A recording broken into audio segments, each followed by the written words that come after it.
안녕하십니까. 경향신문 구교영 기자입니다. 오늘 김건희 특검에 파견 갔던 검사들이 검찰에 원대 복귀를 요구하는 목소리가 있었는데요. 이와 관련해서 오늘 저희 경향TV에서 추석 특집 녹화 방송이 있었습니다. 출연자는 부승찬 의원, 양부남 의원, 김상우 의원 세 분이었는데요. 세 분께서 이번 검찰청의 항명 사태에 대해서 해설해 주신 내용들을 담아서 방송을 먼저 보내드릴까 합니다. 일단 여러분들께 그 내용을 소개해 드리도록 하겠습니다. 일단은 검찰청 얘기를 안 할 수가 없는 게 사실은 가장 뜨거운 현안이지 않았습니까? 드디어 이제 그렇죠. 검찰청이라는 게 국회 본회의에서 법안을 통해서 이제 통과가 된 것인데 1년 동안 유예 기간이 있습니다만은 그 명패를 뗀다는 의미 굉장히 의미가 깊은 것 같습니다. 그렇죠. 저는 이제 검찰에 한 30년 근무했던 사람으로서 여러 가지 생각이 교차를 하죠. 그리고 또 아쉬운 면도 있고 또 참 국민께 죄송한 마음도 있고, 그런데 이것은 무신분립, 신뢰를 얻지 못하면은 쓸 수 없다는 전형적인 사례 같아요. 우리가 검찰청이 1948년에 법원에서 독립된 거 아닙니까? 그래서 검찰이 그동안 많은 역사가 있었고 많은 일들을 했지만은 결국 정치 검찰 몇 명의 출세욕 때문에 눈이 어두워가지고 이런 결과가 왔지 않습니까? 자업자득이죠. 어떻게 할 수 없고 불가역적인 상황이고, 제가 이 상황을 보면서 참 가슴이 아프다. 그런데 지금도 반성치를 못하고 검찰 동우회, 저는 그러니까요. 아닙니다. 네. 나는 왜 빠졌는지 모르겠어. 나는 아닌데 검찰 동우회에 계신 분들이 뭐 이러한 검찰청을 폐지하는 게 유언이다라는 주장도 그러니까요. 하고, 또 노만석 대검 차장도 위헌이라고 주장을 하고 있습니다. 첫째, 위헌이 아니라는 것은 이미 공수처법에 공수처 검사가 영장을 청구하는 것에 대해서 헌재에서 이 검사는 검찰청의 검사가 아니다, 국가기관의 검사다, 입법 사유라는 것을 이미 판결을 내렸기 때문에 그렇죠. 위헌이 아니고 이걸 다 알죠. 암에도 불구하고 왜 이것을 하냐? 참새가 죽어도 째가고 죽더라고. 말은 해보지 않은 것 같아요. 그래서 조직원과 오비 조직원들 보수에게 뭔가 내가 할 만은 했다 이런 메시지를 던진 것 같은데 이러면 안 되죠. 이러면 안 되고, 정말 검찰을 사랑했다면은 우리 검찰 동호회에서 윤석열 한동훈을 나무래야지. 그렇죠. 너희들 이렇게 검찰 운영하면 되냐? 맞습니다. 그때는 입 쫙 닫고 있다고 말이야. 지금 이렇게 한 것은 제가 이런 어느 신문에 찾아서 당랑거철, 뭔 말인지 알죠? 네. 사마귀가 술에 앞서 술에 그렇죠, 이렇게. 맞서는 예. 거, 길을 안 벗겨주는 것 같다. 검찰 개혁이란 거대한 도단 흐름에 맞서는 것은 본인들이 그 흐름에 휩쓸려 갈 겁니다. 그래서 아쉬운 생각이 많이 들어요. 아니, 저는 정말로 특이한 게 그 검찰 동호회장이라는 분을 제가 이제 그 기자 생활하면서 이제 검찰총장으로 만났던 것 같은데, 그분이 사실은 중간에 이제 불명예스럽게 나가시게 된 게 그 검사들한테 이제 저항의 직면에서 그 당시에는 중수부 폐지 문제로 나가신 그렇죠. 분인데, 지금 그 동호회를 하면서 이제 그런 경험을 하신 분이 이런 상황에서 뭔가 검찰 조직을 대변하는 듯한 역할을 하시는 게 굉장히 아이러니하게 느껴지거든요. 그렇죠. 본인도 저는 잘 누구를 개인적으로 이렇게 디스를 한 사람이 아닌데, 방금 말씀하신 것처럼 그분도 그 당시 여러 가지 상황이 있어서 대검 중앙수사부를 없앴지 않습니까? 맞아요. 예. 대검 중앙수사부를 오랜 역사에서 많은 역할을 했던 대검 중앙수사부를 폐지하면서 많은 반대가 있었지 않습니까? 엄청난 반발에 부닥쳤죠 반발을 당시에는. 부딪혀서 본인이 폐지를 했어요. 그러니까, 네. 그러면은 그와 마찬가지입니다. 검찰청 폐지에 있어서도 많은 저항 세력이 있겠죠. 그렇지만 이걸 폐지하는 게 바른 길이고 역사적으로 올바른 길이기 때문에 이를 선택한 거 아닙니까?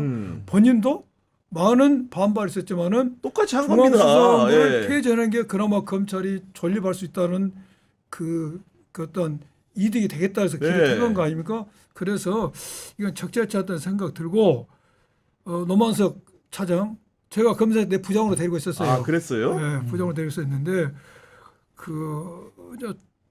총장 역할을 하니까 뭔가 한마디는 해야지. 이대로 죽어갈 수는 없지. 그러니까 한마디 한 것 같은데, 이것도 정당 방법이야죠. 하려면은 그것을 정상적인 길을 통해서 의견서를 제출해야지. 그렇죠. 이 의견서 기자들 제출하지. 만나가지고 그냥 이렇게 하는 언론대로 거는 안 되죠. 언론만대로 하는 거는 검사들이 이렇게 망하는 게 언론을 상대로 대언론전하다 이 꼴이 온 거 맞아요. 아닙니까? 네. 예? 수사할 때도 증거가 부족하면 언론 펴서 기자하고 수사를 같이 해. 맞아 영장 받고 그래서 맞아요. 예. 부기자도 그러겠지. 저는 잘 안 알려주더라고요. 그렇지. 정보가 10개가 있어야 되는데 5개밖에 없는데 10개 있는 것처럼 막 정보에 흘려 언론에. 그러니까요. 그럼 기자들이 갖다 물어다 줘. 그렇죠. 기자도 앞에 기사를 써. 이게 검사들이 언론 좋아하다 이 모양이 된 거 아닙니까? 근데 마지막까지 이 짓을 하면 되겠어요? 그런 생각 드는 것이고 특히나 이제 그 검찰개혁 입법청문회 이런 거 하는데 사실은 출석한 검사들의 태도가 정말로 많은 사람들의 공분을 좀 샀던 것 같아요, 의원님. 아니 그 단면을 보는 거 아니겠어요? 그러니까 이제 검찰청 폐지의 단면을 보는 거죠. 스스로 만든 이제 업보와도 같은 거고 그런 생각이 들더라고요. 야, 어떻게 국민들 국회에 나와서 저렇게 뻔뻔하게 하고 무슨 얘기하면 웃고 아니 그다음에 이 우리 검사 선배님들이 질의하는데 뭐 아니면 어떡하실 겁니까? 그러니까 아니 그러니까 이제 공소장이 다 다른 거에 대한 거는 잘못된 거잖아요. 똑같은 사건을 가지고 공소장이 다 달라. 그럼 재판에서 가려질 거 아닙니까? 뭐 문제 없으면 야, 무죄 나오겠죠. 당하는 사람 생각은 이거 절대 안 해. 보니까 아니 뭐 당하셨잖아요. 이게 말씀하신 대로 와 이거 이제 검사들이 이번에 엊그제 나오는 보인 태도 네. 또한 그전에 관봉도 띠지에 있어서 그렇습니다. 수사관들이 보인 태도 이런 모든 태도들이 본인들이 검찰청을 없으니까 불만의 표시로 하겠지만은 이러한 태도 자체가 검찰 개혁이 필요하다는 그 요건을 충족시켜 가는 거 아닙니까? 있을 수가 없는 일이죠. 그리고 검찰에서는 검찰 대선배들이지 그 지냈던 분들이 대선배 그러니까요. 그리고 자기들은 아마 다 그 사람들의 상사로 있었던 사람들이죠. 그런데 검찰에서는 이제 저같이 민주당이 온 검찰 선배들에 대해서 굉장히 이제 배신자 프레임을 가지고 있지요. 너무하네. 예, 진짜. 예, 예. 그런 것에 일면도 있을 겁니다. 아니 근데 우리 김사학 의원 같은 경우에도 보면 어찌 변호사 생활 하시면서 검찰청을 많이 왔다 갔다 하셨을 것 같은데 최근에 이제 김건희 특검에서 검사들이 이제 파견 복귀를 시켜달라 이런 식으로 집단 항명에 가까운 일을 벌였는데 그 현상은 좀 어떻게 보셨습니까? 충격이죠. 사실 정상적인 공무원이라면 그렇게 할 수 있나요? 그러니까 공무원 조직에 있는 분들이 특검의 파견 명령에 따라서 있는데 근데 자기들 자의적으로 그냥 철수해 버리는 거지 않습니까? 그것도 내용을 보면은 마치 민중기 특검에게 좀 부당한 압박을 행사하는 그러니까, 듯한 네. 그런 모양새입니다. 요구를 한 것처럼. 네. 좀 상식적으로 납득하기 어려운 검사님이시면 법을 더 잘 지켜야 되지 않을까 하는 생각을 해봤습니다. 그러니까요. 그런 생각 드는 이게 거고. 법을 지키는 행동인가 싶은 아니 생각이 그리고 이 수사가 한창 진행 중인 도중에 그러니까요. 예를 들면 저는 이제 기소를 마치고 특검이 해산된 다음에 우리의 역할과 사명에 대해서 인정해달라고 한다면 국민들이 감안할 부분이 있을 텐데 마치 김건희 수사를 볼모로 한 듯한 중도에 이렇게 항명에 가까운 행위를 하는 거는 저는 공무원의 자세가 아닌 것 같거든요. 그것은 어찌됐든 특검에 소속돼 있지 않습니까? 소속된 상사에 대해서 직무 수행과 무관한 질의를 하는 것, 또 가겠다는 것은 집단 행동입니다. 항명이고 간다면 가도록 내버려 둬야죠. 다 보내버리고 새로운 사람 뽑으면 새롭게 돼요. 시작하는 게 네, 맞다. 그렇죠. 아니 예를 들면 군에도 이제 계셔보셨으니까 군 같은 경우에도 이제 다양한 이렇게 그 상하 그런 체계가 있을 텐데 네. 검사 같은 행동을 할 수 있는 군인이 있습니까 없습니까? 아니 반란이죠. 반란이지. 쿠데타죠. 아니 쿠데타. 그러니까요. 쿠데타예요. 이게 뭐냐면 아니 우리가 뭐 국가를 논할 때 결국은 폭력을 합법화하는 공동체잖아요. 그렇죠. 그죠? 그 헌법에서 명시하고 있잖아요. 군도 마찬가지잖아요. 군도 제가 어제도 잠깐 얘기했습니다마는 이제 군은 딱 두 가지에 대해서 폭력을 합법화해 주죠. 인정을 해 주는 거. 하나는 외부 위협에 대한 맞설 때 이게 폭력을 사용할 수 있다. 이게 네거티브한 개념이라도 정당하고 합법이다. 이런 걸 할 수 있는 거 아니에요. 이게 헌법 5조에 명시돼 있는. 또 하나는 정치적 중립을 지키는 거잖아요. 근데 이게 사실은 이 군이 이게 아닌 거면 내란 같은 게 그거잖아요. 야 니는 외부 위협에 대해서만 니네 폭력을 써.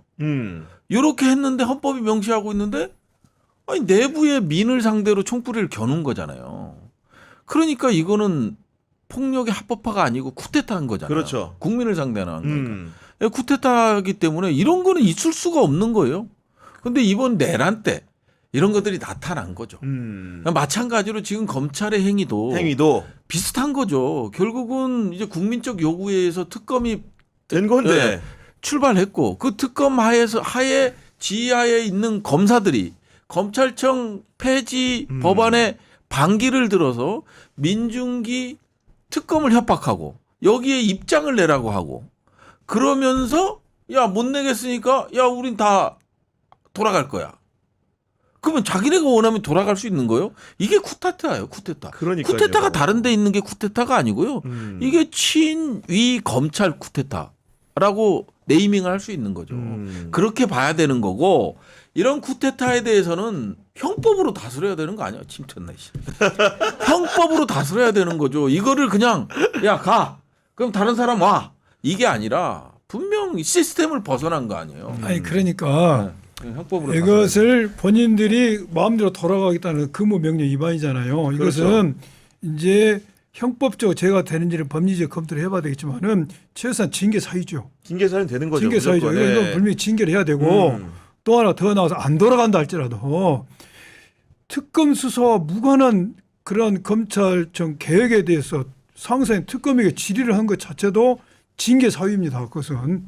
그것은 맞습니다. 그 징계 사유. 그래서 그렇죠. 이 부분은 안 돌아가지 않는다 할지라도 이 행위들은 따끔한 그 정상적인 징계 여부 절차가 따라야 되라고 생각이 들고요. 검사들이 이리 형성 정말로 지금 무지한 짓을 하고 있는 무지한. 이렇게 되면 될수록 검찰 개혁의 시기가 당겨질수고 그럴 그 수밖에 없을 것 중요성, 같습니다. 필요성이 더 높아지고 지금까지 검찰 개혁에 대해서 약간 그 원정적이고 반대 의견을 가진 사람들조차도 이번에 특검에 파견된 검사 이런 행태를 보고 어떤 일말의 동정이 생기겠습니까? 이것은 너무나 무지한 소치고 제가 볼 때 2판 4판 뭐 현재 뭐 에라 모르겠다 이런 것 같아요. 검사들이.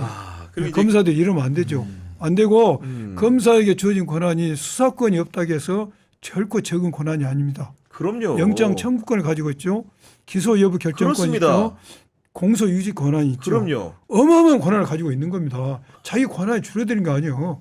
철저히 줄어드는 거 아니 아닙니다. 맞습니다. 네. 그래서 이렇게 수사를 하지 않고 나머지 권한 주어진 것에 대해서도 늘 국민에게 감사함을 가지고 이 주어진 권한도 잘못 수행하면 어떻게 될지 모르는 겁니다.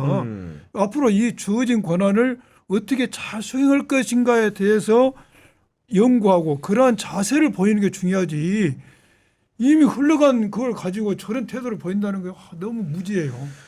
그러니까 검찰 개혁도 검찰 개혁이고 사실 부승찬 의원님도 이제 꾸준히 주장해 오고 계시지만은 그 사법 개혁이라는 거 상당히 중요한 화제인데 예를 들면 이런 겁니다. 그러니까 그 다리를 가리켰더니 손가락만 보고 막 이렇게 시비를 거는 듯한 느낌? 네. 그런 느낌을 좀 많이 받게 되거든요. 아유, 저 엄청 힘들었어요. 힘들었고 네. 이게 보면 사법개혁은 아니 이 국힘의 논리는 있잖아요. 우리 18대 때부터 그 사개특위가 생겼잖아요. 그 다음에 뭐 박근혜 정부 때도 상고심, 상고법원 이걸 박근혜 정부에서 강하게 추진 드라이브를 걸었던 거고 대법원 증언도 그렇고. 맞아요. 그 다음에 이제 뭐 저 김명수 대법원장 있을 땐 그렇죠. 우리 법학행 뭐 그 다음에 이용훈 대법원장 있을 때도 얼마나 사퇴 요구하고. 사퇴 요구하고 얼마나 압박을 가했어 대법원장.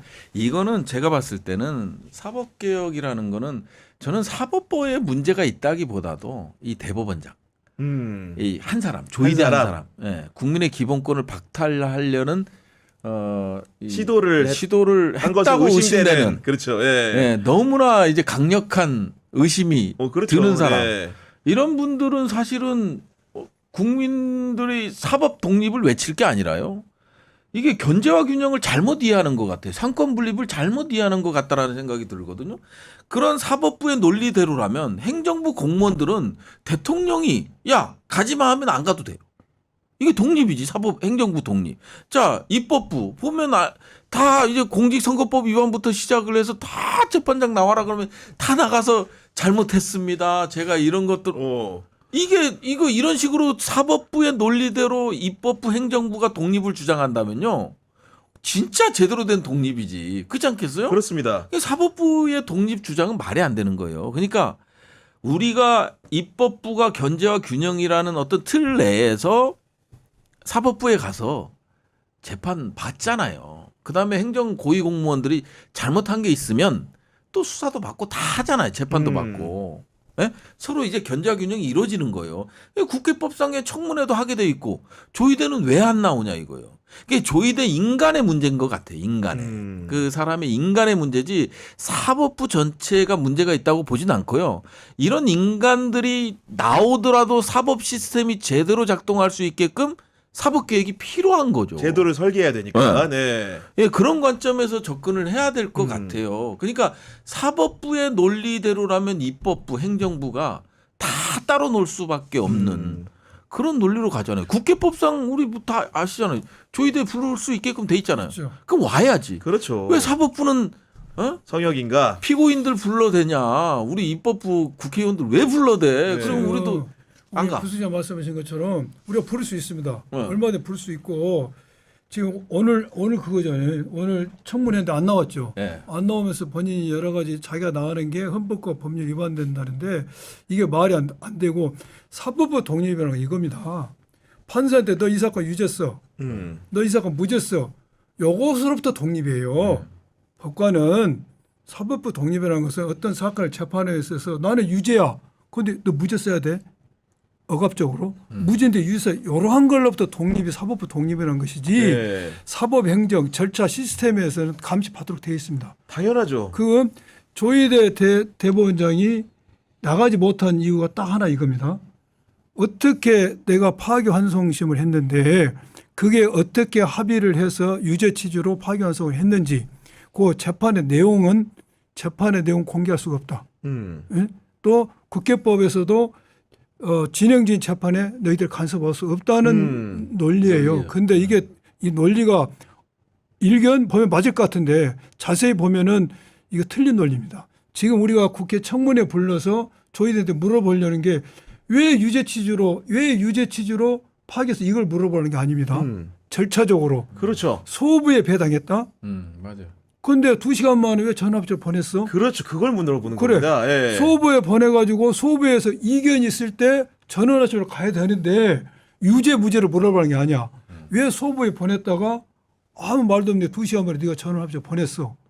이것이 적정하는데 그 사유를 물어보려는 것이고 두 번째는 기록 6만 페이지 하는데 왜 안 보고 재판했어?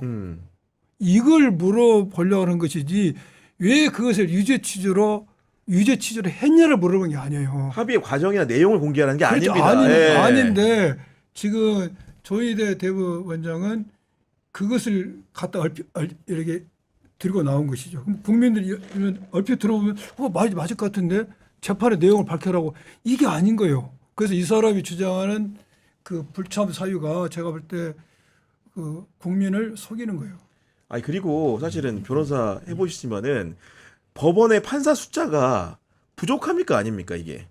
예를 들면 우선은 지금 여러 가지가 뭐 얽혀서 지금 돌아가고 있는데요. 저는 뭐 좀 그 생각을 합니다. 조의대 대법원장은 법관의 수장입니다. 그럼 법관이라고 하면 기본적으로 우리 헌법에 보면 사법부 독립이라는 표현보다는 법관의 독립에 관한 규정이 나와 있어요. 뭐냐면 그게 말 그대로 개념적으로 보면은 법관은 오로지 법률과 양심만 가지고 재판을 해야 하고 본인의 정치적 편향성이나 자신의 경험이나 자신의 감정에 지배받아서는 안 된다는 거거든요. 영향받아서는 안 된다는 것이고 그걸 지켜주기 위해서 사법부의 독립이라는 제도적 보완이 있는 겁니다. 그런데 또 하나는 이제 근데 지금 조의대 대법원장 보면은 과연 우리 양문환 선배님 말씀하신 것처럼 이 과정들 절차들을 보면은 과연 정치적 편향성이나 경험이나 이런 데에 좌지우지된 것이 아닌가라는 우리가 상식적 의심을 할 수밖에 없는 상황인 거죠.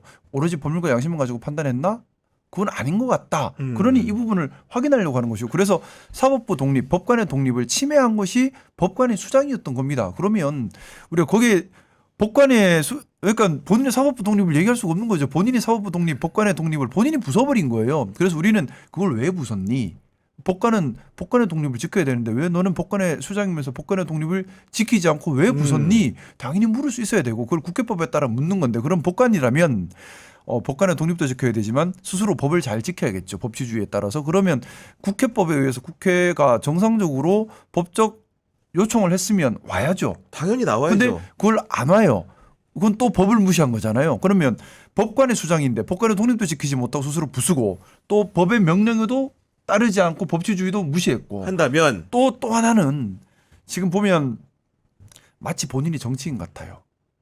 지금 보면은 검색어 1위에 조희대가 나온다 그러고 요즘 이제 그러니까 화면에 나오는 모습도 바뀌었어요. 전에는 굳은 표정으로 말 안 하고 다니다가 요즘은 웃으면서 인사하고 기도하고 정치인처럼 네. 움직여요. 그러면서 세종대왕도 언급하고 일각에서 그런 말도 나옵니다. 조희대 국민의힘 대통령 후보설까지 나오고 있더라고요. 일부에서는 그러니까 정말로의 풍설로 예. 지금 보면 그러니까 공무원이면 특히 법관이면 정치적 중립성을 지켜야 되는데 본인이 정치인이 돼가고 있어요. 이 되게 이상한 장면이거든요. 너무 이상합니다. 본인이 정치 세력을 만들고 본인이 뜨고 본인이 좀 더 유명해지기 위한 노이즈 마케팅으로 대법원장이라는 자리를 마치 이용하는 것처럼 보여요. 이게 과연 법관의 수장이 맞느냐. 그래서 본질적으로 지금 사법부의 독립, 법관의 독립을 부수고 있는 사람은 대법원장 본인인 겁니다. 그리고 우리 당에서는 이걸 바로잡으려고 하는 거예요. 사법부 독립, 법관의 독립을 지켜주려고 하고 있는 겁니다. 그리고 법관의 이제 사법개혁에 대해서 여러 가지 부분이 있겠죠. 저는 기본적으로는 사법개혁의 결과적 지향점은 국민들께서 느끼시기에 공정한 재판을 하고 있다. 그리고 효율적인 재판을 하고 있다. 그리고 내 권리가 침해받지 않고 있다라는 걸 느끼게 해주는 개혁 방향이어야 한다고 생각합니다. 지금 보면 여러 가지 송사를 겪는 국민들 입장에서는 과연 뭐 그렇잖아요. 막 전관 찾아다니고 유전무죄 무전유죄 말이 나와요. 이거 자체가 불공정하다라는 의심을 갖고 있는 겁니다. 그럼요. 이걸 바로잡는 것이 중요한 거거든요. 그렇습니다. 이게 최종적인 귀결점이 돼야 돼요. 그러기 위해서는 법관의 독립이 다시 한번 돌아오는데 지금 보면 법관의 독립을 법관의 장이 깼기 때문에 이걸 바로잡는 게 그래서 사실은 법관 수를 늘리고 줄이고 하는 것도 더 중요한 문제인 겁니다. 법관은 법관의 독립을 지켜야 한다라는 당연한 대명제를 우리가 지키려고 하는 거예요. 이걸 하고 나서의 다른 개혁들도 의미가 있는 거라고 생각합니다. 근데 이 네. 짧은 기간 동안 이제 몇 개월 안 되는 기간에 이루어진 게 보면 서부지법 폭력 사태에 대해서도 대법원장이 어떤 조치도 취하지 않고 이런 게 있었잖아요. 여기서도 이상하다라는 생각을 했고, 그다음에 지기현 이제 재판에서 이제 그 윤석열을 네. 풀어주는 그 말도 안 되는 취소하는. 논리로 논리로 이제 풀어주는 거 이런 것도 있고, 그다음에 제가 이제 뭐 소영교 의원이나 제가 지적을 했습니다만은 의혹 제기는 했습니다만은 알아서 이재명은 대선 후보가 될 수 없다. 대법원 올라오면 알아서 처리하겠다라는 게 소스가 다른 데서 들어온 거예요. 그러니까 전혀 다른 데에서 소스가 들어오고 그 소스의 제공자는 신뢰할 만한 분이에요.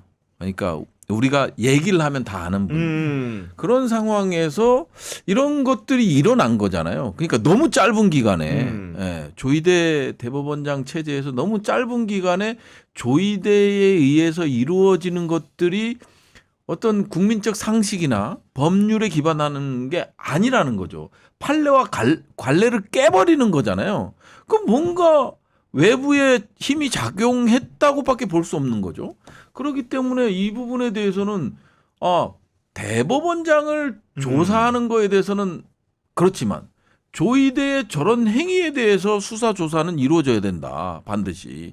그게 저는 사법부가 사는 길이고 조희대가 사는 길이라고 생각을 해요. 떳떳하면 이게 너무 과정이 이게 너무 딱딱 계획하에 들어맞았잖아요. 이 예를 들어서 아니 4월 30일 날 엠바고로 한덕수가 대선 출마 엠바고를 걸고 5월 1일 날 3시에 유죄 취지 파기환송이 이루어지고 네. 그다음에 또 1시간 만에 4시에 한덕수가 대선 출마를 하고, 근데 이제 우리가 받은 제보랑 너무 똑같은 거 아니에요. 앞뒤가. 예. 그래서 그게 이제 우리가 알고 있는 제보 받은 게 실제 5월 1일 날 행위로 나타난 거 아니에요. 예? 그러면 이게 이거 상당히 의심할 만한. 아니 이거 네. 이거를 수사 안 해? 조사 안 해? 국회에서 이 조희대 이거를 안 불러? 이 과정 속에서 그동안에 판례나 관례를 깼잖아요. 그럼 이 과정을 설명을 명확히 국민들한테 해야죠. 아니 우리가 무슨 이 비밀에 준하는 뭐 판결 뭐 의견 묻고 이러지 그렇죠. 것도 그게 아니잖아요. 아니잖아요. 예, 아까 네. 우리 저 명확히 우리 양분남 의원님께서 말씀하셨지만 근데 우리 의원님은 사실은 그 검찰과 법원이라는 데가 얼마나 폭발력 있는 결정을 할 수 있다는 걸 아시는 분에게 여쭤보는 그렇죠. 건데 예. 지금 제가 좀 약간 걱정되는 부분은 검찰과 법원이 동시에 같은 입장을 견지하게 됐을 때 그 예를 들면 입법부를 상대로 어떤 일들을 할 수 있는지에 대해서 상상되는 부분이 있기 때문에 예. 걱정이 좀 되거든요. 제가 옛날에 그 우리 이재명 대통령님 그 후보 시절에도 여러 번 주장했는데 지금은 모든 정적을 제거함에 있어서 옛날에 어떻게 했습니까? 죽여버린 거예요. 물리적으로. 총을 쏴서 죽이든지. 지금은 그렇게 죽일 수 없어요. 지금 어떻게 죽입니까? 사법살인을 합니다. 지금 이재명 대표를 사법살인을 시도를 한 거예요. 검찰이 기소를 합니다. 증거가 있건 없든 간에 그냥 기소해. 기소하고 사법부에서 유죄 판결을 선고해버려 대법원에서. 그러면 이것은 정치 생명이 끝나잖아요. 브라질 놀라 대통령이 대표적인 사건이지 않습니까? 네. 그래서 검찰과 법원이 야버렸다. 엄청난 힘을 가지고 있죠. 군이 가지고 있는 물리력보다 엄청난 힘을 가지고 있고 지금의 현대사회에서 모든 정치 정적은 이런 검찰과 법원의 손을 빌려서 사법살인에서 제거를 하는 거지 않습니까? 그런데 이번에도 보면은 우리 의원들이 이 자리에서 통통적으로 이야기지만은 조희대가 했던 일은 검찰에 넘겨준 검찰이 기소를 했지 않습니까? 그렇죠. 그 공직선거법 위반을 기소를 한 겁니다. 여기에 대해서 대법원이 검찰이 장군하고 멍군하고 친 겁니다. 여기서 지금 그것을 사법살인을 시도를 했던 것이고 이것이 지금 파기환송심에서 진행하려고 했는데 우리 국민들이 이것에 대해서 들고 일어나니까 우리 국민들이 떠들어댄 것이죠. 멈춘 거죠. 잠시. 그래서 멈춘 예. 것이죠. 무서웠던 거예요 국민이. 어떤 것이고 이러한 부분을 제가 어디 가서 늘 이야기했던 것처럼 그러니까 윤석열에 대해서 지기현이가 듣도 못한 실효 계산에서 석방을 하고 여기에 대해서 총장이 항구를 포기하는 거 이게 난 우연의 일치로 보지 않는다 이것이지. 그것 하나. 그다음에 조희대가 또 국민 주권을 침해하기 위해서 파기환송을 했던 거. 이 모든 것이 거대한 손해에 의해서 제가 검은 디자인을 어디다 표현했더니 막 검은 써먹고 나를 음모론자고 또 비판하고 나는 검은 디자인은 누군지는 모르겠어요. 아니 그러니까 네, 흑막에 있는 그 흐름 속에서 이것이 진행되어도 봐주고요. 제가 하나 말씀드리고 싶은 것은 법원은 늘 이렇게 이해하고 있지 않습니까? 법치의 최후 보리가 사법부다. 그 보리의 보리가 누구냐? 대법원장이라고 주장합니다. 그렇다면은 우리가 정명론이라고 있어요. 정명론. 네. 발을 정자 이름 명자 네. 이름에 걸맞게 걸맞게 해야 행동을 된다. 그렇죠. 우리는 국회의원은 국회의원답게 MC는 MC답게 작가는 작가답게 해야 되는 거예요. 자 그러면은 이 정명론이 이렇게 봤을 때 사법부의 최후 수장인 대법원장은 뭘 했어야 되는가? 비상금이 선포됐을 때 당연히. 아 맞아. 비판해야지. 그럼요. 나와서 비판해야지. 직접. 예. 당신은 행위는 대한민국의 법치를 깨고 헌법을 깬 행위다. 잘못하다 비판해야지. 뭐 했습니까? 무건수행했지. 입 다물고. 행정장 통해서 입장 내놓고 예를 무건수행하고 들면 있죠. 그러니까 이것은 처음부터 이 위법한 비상계엄의 쿠데타에 대해서 통조했다라고 볼 수밖에 없는 것이고 그 연장선에서 파기환송들이 이루어졌다고 볼 수밖에 없는 네. 것입니다. 네, 지금까지 양분남 의원, 부승찬 의원, 김상우 의원과 이야기 나눠봤습니다. 여러분들 전체 영상은요 10월 8일 수요일에 추석 특집으로 방송될 예정이니까요 여러분들의 많은 관심 부탁드립니다. 감사합니다.